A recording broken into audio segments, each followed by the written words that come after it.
Hello foodies, welcome back to my channel Indian cooking recipes. இன்றைக்கி நம்ம ஒரு பாயசம் recipe தாங்க பார்க்க போகிறோம். அதுவும் புடலங்காய் வச்சு. என்னடா இது புடலங்காய் வச்சு நினைக்காதீங்க, நிஜமாகவே ரொம்ப டேஸ்ட்டாக இருக்குங்க.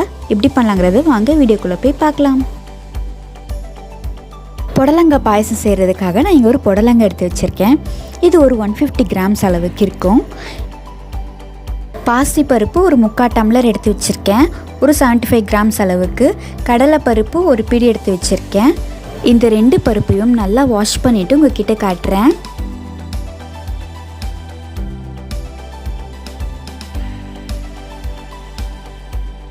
ஒரு 10 நிமிஷம் இந்த 2 பருப்பும் ஊறட்டும்.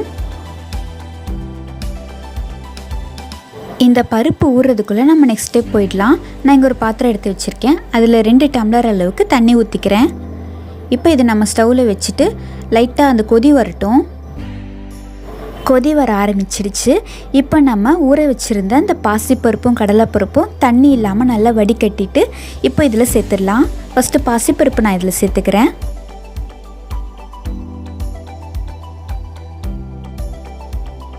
இதோட கடலைப்பருப்பையும் சேர்த்துக்கிறேன்.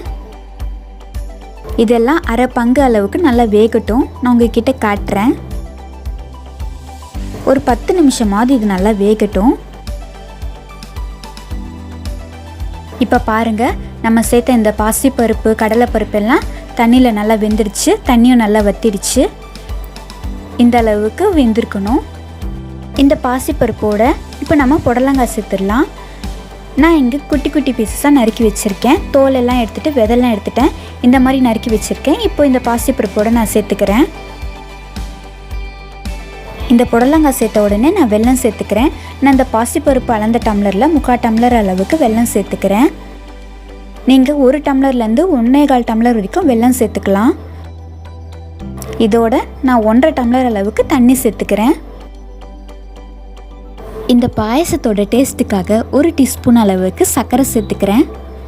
1/4 டீஸ்பூன் அளவுக்கு உப்பு. இதெல்லாம் நல்லா கலந்ததுக்கப்புறம் நல்லா கொதி வரட்டும். அந்த புடலங்காயெல்லாம் நல்லா வேகட்டும். நம்ம வெந்ததுக்கப்புறம் நம்ம பார்க்கலாம். இந்த புடலங்காய் பாயசம் சாப்பிட்றதால நம்ம உடம்போட உஷ்ணத்தை இந்த புடலங்காவும் இந்த பாசிப்பருப்பும் கண்ட்ரோல் பண்ணுங்க. நம்ம உடம்பு எவ்வளோ உஷ்ணமாக இருக்கோ அதெல்லாம் சட்டுன்னு கம்மி பண்ணிடும். நம்ம சேர்த்துருக்கிற வெல்லம் அண்ட் தாளிச்சு கொட்டுறதுக்கான நெய் எல்லாமே நம்ம வயிற்று புண்ணை ஆற்றுங்க. இது செய்கிறதும் அவ்வளோ பெரிய கஷ்டம் இல்லைங்க. ஒரே ஒரு புடலங்காய் இருந்தால் போதும். நம்ம வீட்டில் இருக்கிற எல்லா பொருளையும் வச்சு இது தாராளமாக நம்ம செஞ்சிடலாம். ஸோ கண்டிப்பாக ட்ரை பண்ணி பாருங்கள். இந்த பாயசம் நல்லா கொதிச்சிட்ருக்கு. இதில் 2 ஏலக்காய் நசுக்கி வச்சது இதில் சேர்த்துக்கிறேன். நல்லா கலந்துட்டு புடலங்காய் வெந்திருக்கான்னு நல்லா பார்த்துக்கோங்க. என்னோடது வெந்துடுச்சு. இந்த பாயசத்தை இறக்கி வச்சுட்டு நம்ம தாளித்து கொட்டிடலாம். பாயசம் தாளித்து கொட்டுறதுக்காக 2 டேபிள் ஸ்பூன் அளவுக்கு நெய் சேர்த்துருக்கேன். உங்களுக்கு தேவையான அளவு நீங்கள் நெய் சேர்த்துக்கோங்க. இதில் தேங்காயை தோல் எடுத்துகிட்டு இந்த மாதிரி பீஸாக நறுக்கி வச்சுருக்கேன். ஃப்ரெஷ்ஷான தேங்காய் நான் இந்த நெய்யில் சேர்த்துக்கிறேன். நெய்யில் பொரித்த தேங்காய் இந்த பாயசத்தில் சாப்பிடும்போது அப்படியே செம்ம டேஸ்ட்டாக இருக்குங்க. அந்த பாயசம் சாப்பிடும்போது நறுக்குன்னு அந்த தேங்காய் போடும்போது ரொம்ப நல்லாயிருக்கும். ட்ரை பண்ணி பாருங்கள்.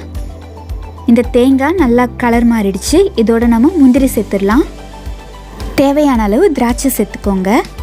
இதோட நான் வெள்ளரி விதை வச்சுருக்கேன் 1 டீஸ்பூன் அளவுக்கு, அது சேர்த்துக்கிறேன்.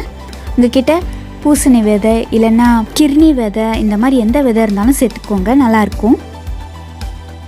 தாளிப்பை இந்த பாயசத்தில் சேர்த்துடலாம்.